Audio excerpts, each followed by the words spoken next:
Scottie, welcome to Quail Hollow and your sixth PGA Championship. A win for you a couple weeks ago in Texas. How are you feeling coming into this week? Yeah, feeling good. Like you said, I had a good start a couple weeks ago in Dallas. Got some good rest at home last week, so yeah, excited for the week to get started this week, and then yeah. That's great. We'll open it up for questions now, starting with Jim right here on 3. Scottie, how much have you practiced today? What have you seen of the course, and how uncomfortable is it if you don't get a full Tuesday, Wednesday of practice going into a major? It doesn't really matter that much. I mean, I think a lot of times at majors you can almost over-prepare. So coming in this week, making sure you're rested. It's a big golf course, and it's pretty wet out there, but the greens are still staying pretty firm. You know, they're still fairly new, and when you get that new Bermuda, the greens can stay firm, and so golf course will play long, but it should be a good test. Up here to Jay on 13. Scottie, you've got 4 top 8 finishes in your last 5 PGAs, but you haven't put it over the line. Is there anything you could point to specific with this tournament, or is it just a case of things not working out at the right time? Not sure I totally understand the question. Oh, just winning the PGA as opposed to the Masters, or you've had a little more struggles here than at Augusta. Like, why haven't I won here? Is that what you're saying? Yeah, it's a long way of saying that. Yeah. I mean, yeah, like you said, just a couple shots here and there. You know, I was close at Oak Hill the year Brooks won. That was as close as I remember being to winning this tournament. But I mean, it's a good golf tournament. You know, we're always playing a great golf course, and same thing this week, another really good golf course, and should be a good test of golf. And I'm looking forward to getting the week going. We'll go over to James on 9, please. Scottie, you mentioned last year that you were sort of hoping to do a better job of maintaining your rest throughout the season. I'm wondering how you feel like you're doing as the calendar flips to mid-May. Yeah, doing pretty good. I got that extra month off to start the year. Yeah, I think a lot of it is managing my schedule week to week, and managing the stuff I do day to day. You know, I'm a guy that loves. I really do love to practice, and a lot of times when you get to a great golf course like this, and the practice facilities are really nice, and there's a lot of space for us to be able to do our work. It can be, really exciting to go out and practice, and so I kind of got to manage myself. It's similar to an Augusta type week where when you get to Augusta National, you just want to spend all day there, and got to really manage the way I do things, and most of my prep work is done at home, and then when I show up here at a tournament, I feel like I'm ready to go, and most of it's just getting used to the golf course, getting used to the bunkers and greens and stuff like that. Did you feel like when you were feeling that fatigue at the end of the season, did you feel like that was more mental or physical? I mean, probably more mental for sure. I think last year obviously was a great year, and it was I would be tired for a variety of reasons at the end of the year. But like I said, it was a ton of fun. I wouldn't trade it for anything. It was having that mental fatigue from being in contention a lot, I think is great. And I was able to finish off the year the right way last year, and so I definitely have a lot of good memories from last year that I can lean on for sure. Go to Mike 12, followed by Mike 15. Hi, Scottie. Obviously paired with Xander and Rory tomorrow for the first group. I mean, just your reaction to that group, and what's it like when you're playing in a major and you're in one of those sort of marquee groups with 2 other big names, 2 other, winners of majors, things like that. Just, your thoughts on that. I mean, I'm playing with 2 guys that are playing some of the best golf in the world. Xander won 2 majors last year, and Rory already won a Players and the Masters this year, so he's playing some fantastic golf. And yeah, it should be a lot of fun. I've seen that pairing before, and we have a good time out there, and it's competitive. And I think when I look back on my career, these will be some of the fondest memories I have, getting to play with some of the best players in the world and compete to try and win tournaments. You've talked a lot about being present in each tournament and not thinking about how you played the year before. You've mentioned we all start at even par coming into the week. Your win at the Byron Nelson, do you feel that's momentum coming into this week, or have you kind of scratched that off and just kind of focusing on this week? Yeah, I mean, I think there's definitely a balance there. It'd be silly to say that I can't ride the positive momentum from a good week like that. I mean, to finish off that tournament the way I did and have it not really be too close on the back 9. I mean, I played some really nice golf, and I talked a little bit about how I felt like my game was trending, and so it was nice to see some results from a lot of hard work to start the year, and I feel like my game's in a good spot, and so I think it'd be silly to say I can't ride a little bit of that momentum going into this tournament. What were some of those things that you felt were trending? Well, I just felt like my swing was coming around. Felt like my ball striking maybe held me back a little bit at the beginning of the year, and I kept the ball. I drove it really nice last week at the Byron and hit some really good iron shots, and was able to give myself a lot of looks around that golf course, which you need to do, and was able to hold some putts as well. Alan on 2. Scottie, Rory was pretty candid last year, even the start of this year, that your excellent play was a motivator for him. And when you see what he's done these first 4 months, does that give you a little fire? Yeah, I got asked that same question, I think, at the Byron, and it's always motivating when you just get beat. And in golf, you tend to get beat a lot. It's like you don't really get to win that many tournaments. And Rory's been off to a great start this year, and he's definitely improved and made some changes in his game from last year. And so there's always little things that I'm trying to do to get better. And I think that's why we keep coming back. Golf's kind of an endless pursuit of getting the best out of yourself, and I'm looking forward to continuing to do that as the year goes on. But like you said, Rory's been playing some great golf this year. Just to see it tangibly, how much it meant to win the career Grand Slam and the outpouring that surrounded that, does that bring it into focus for you a little bit more as a goal? I don't really set those types of goals for myself. I have some dreams and aspirations that I think about, but I've always been at my best when I stay in the present. That's what works really well for me. You have certain guys that'll write down a bunch of goals at the beginning of the year, and that's what motivates them. But for me, I do my best when I stay in the present.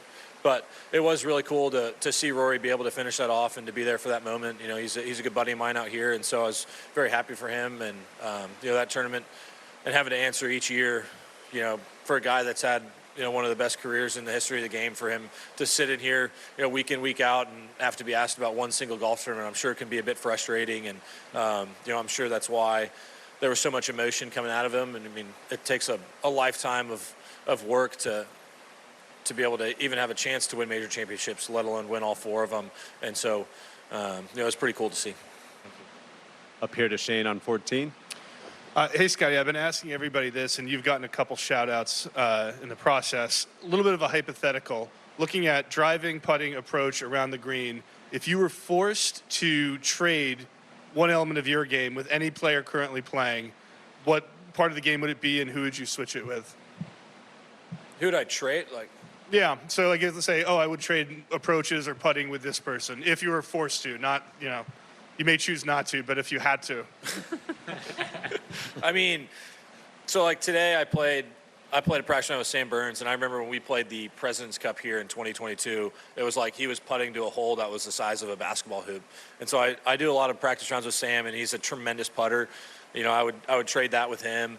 I think in our game, there's always little things that I look at in people's games that I can improve on. Like, you look at a guy like Rory. I mean, you'd be hard-pressed to find anybody that drove the ball better than he has in the history of the game. He might be the best driver of the ball that we've ever seen. I mean, you had a guy like Tiger had a ton of speed, but Rory just has the accuracy is what sets him apart, too. Not only does he hit it really far, he hits it really straight.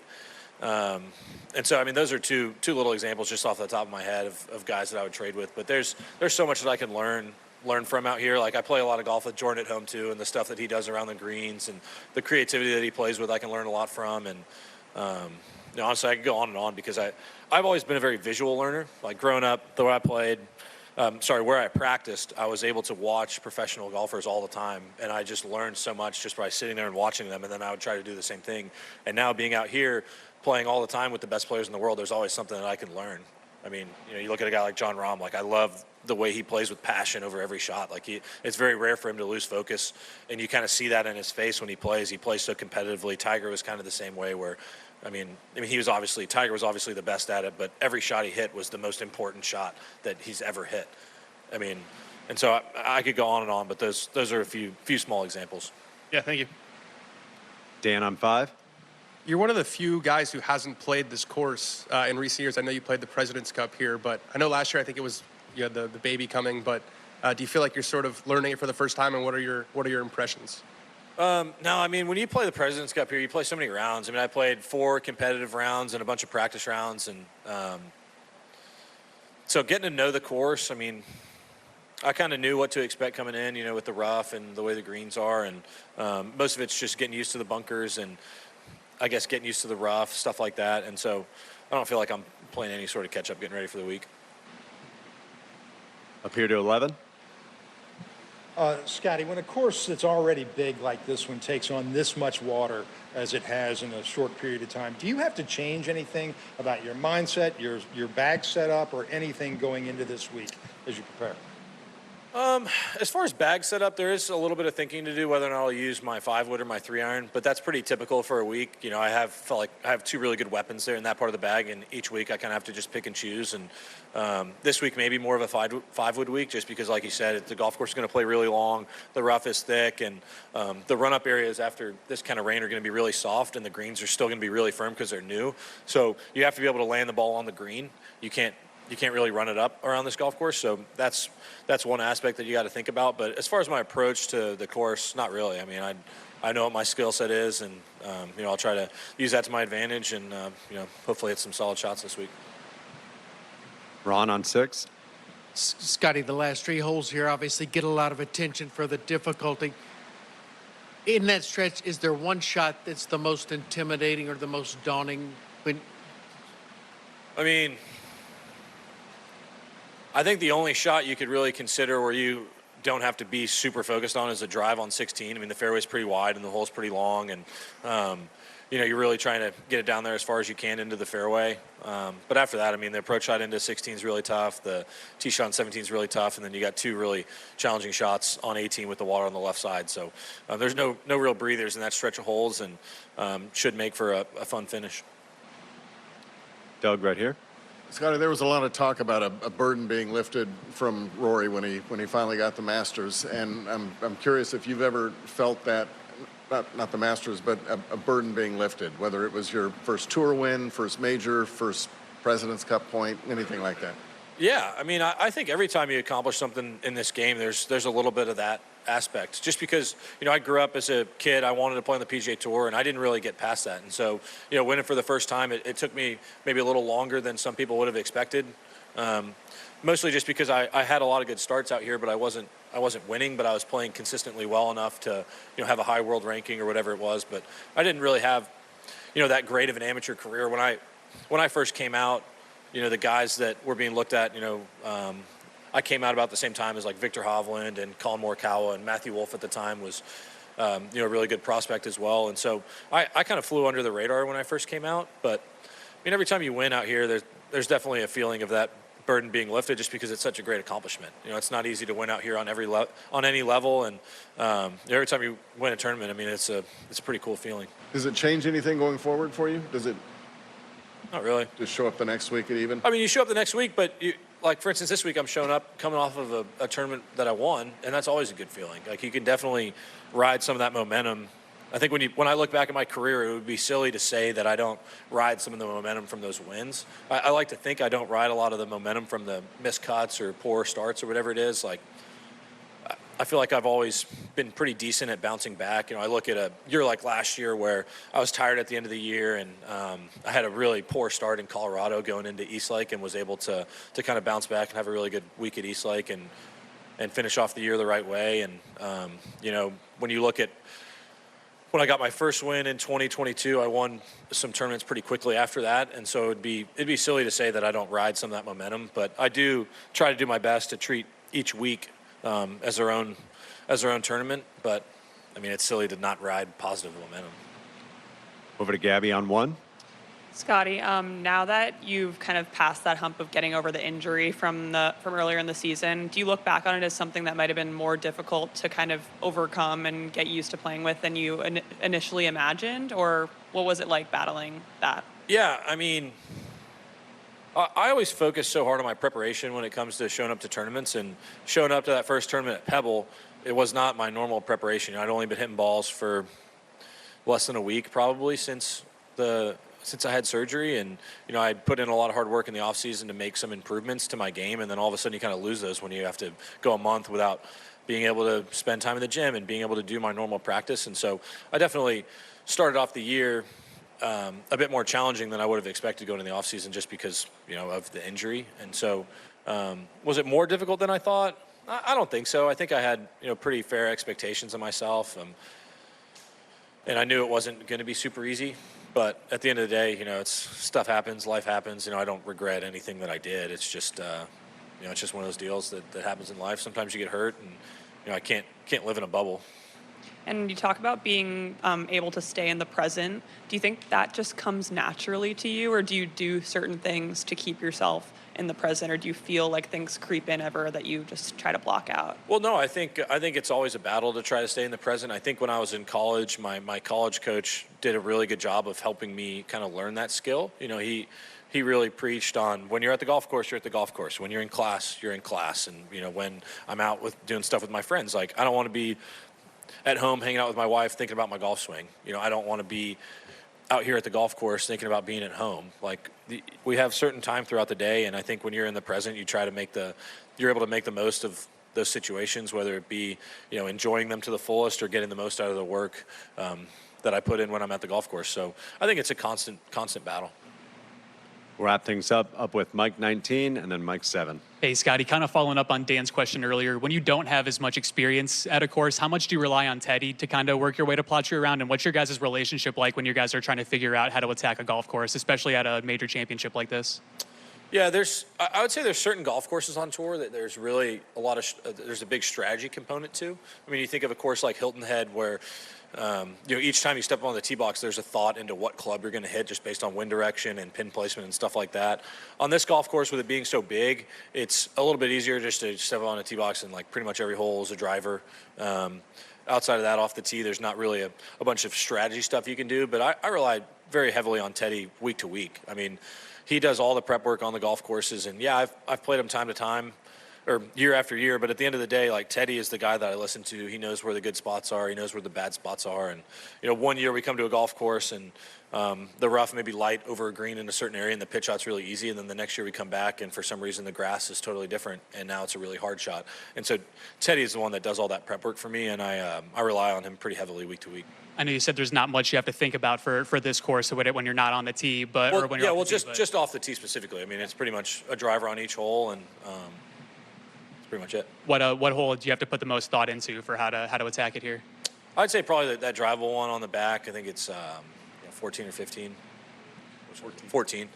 I would say depending on the pin position, that would be the one that takes the most thought. But most of the other holes off the tee, I mean, you're just trying to get the ball in the fairway really, and get the ball in the fairway probably as far as you can down there, just so you can have a shorter club into the firm greens. And I think going into the greens will be a lot of strategy, especially as they firm up, just based on what pins you're able to attack and where your misses are supposed to be. I think there'll be a lot of strategy, I think, going into the greens, just not as much off the tee.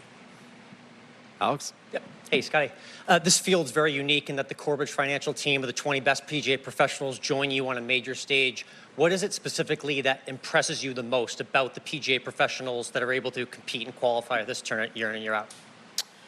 Yeah, I mean, it's a lot of fun to have those guys in this tournament. I think the PGA pros do a lot for the game of golf, running tournaments all over the country, teaching people all over the country, and it's a huge organization, and then they do a lot for our game. So it's really fun to have the guys here for a week and play and compete. And, I mean, it seems like each year you see a couple of them make the cut, and, some of them definitely have the game to be out here. It just may not be the lifestyle that they want. And, like I said, they're very important to the game of golf. So it's good for us to have them out here for a week. Perfect. Thanks for your time, Scottie. Appreciate it.